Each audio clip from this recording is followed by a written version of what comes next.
Comment une femme peut-elle disparaître pour se retrouver dans l'endroit le plus inimaginable? Cette histoire inquiétante vient du village de Kalempang, dans la province indonésienne de Sulawesi du Sud, où une femme disparue a été découverte dans le ventre d'un python de 5 mètres de long, encore entièrement habillé. Farida, 45 ans, mère de 4 enfants, avait disparu un jeudi, incitant tout le village à se joindre aux recherches de son mari désespéré. Après une recherche approfondie, la triste découverte a été faite lorsque les villageois ont trouvé les restes de Farida à l'intérieur d'un python réticulé, une fin inhabituelle et tragique qui a choqué la communauté. Une vidéo virale a capturé l'opération de récupération, au cours de laquelle le corps malheureux de la femme a été retiré du serpent. Bien que les images aient largement circulé sur Internet, elles sont trop graphiques et angoissantes pour être diffusées sans filtre. Cet incident, bien qu'horrible, constitue un événement rare, mais pas sans précédent dans cette région. En 2018, un SIAS similaire a été signalé lorsqu'une femme de 54 ans a été retrouvée morte dans un python de 7 mètres de long dans la ville de Muna, également à Sulawesi.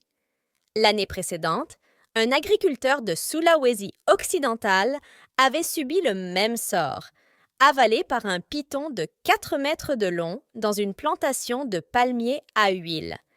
Ces incidents mettent en évidence le danger occasionnel mais important que représentent ces grands reptiles dans les zones rurales d'Indonésie.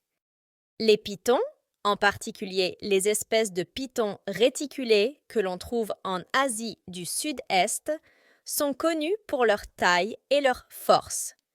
Ce sont des constricteurs, ce qui signifie qu'ils s'enroulent autour de leur proie et l'étouffent avant de l'avaler. Ces reptiles se nourrissent généralement d'animaux plus petits, mais il arrive parfois qu'ils attaquent et consomment des humains.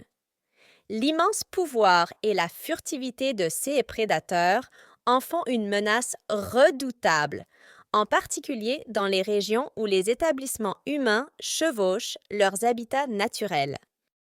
Bien que les risques d'être attaqués par un python soient extrêmement faibles, il est crucial que les communautés des régions touchées prennent des mesures préventives. Cela peut inclure d'éduquer la population locale sur les habitudes et les habitats des pythons, de garantir la sécurité du bétail et des petits animaux de compagnie, et de maintenir une distance de sécurité avec les zones connues pour être habitées par CS reptiles. De plus, les efforts visant à déplacer en toute sécurité les pythons des zones peuplées d'humains vers des habitats plus adaptés peuvent contribuer à réduire le risque de telles attaques. Suite à cela, laissez un like si vous avez aimé la vidéo et abonnez-vous à la chaîne pour rester informé. Merci et à la prochaine fois.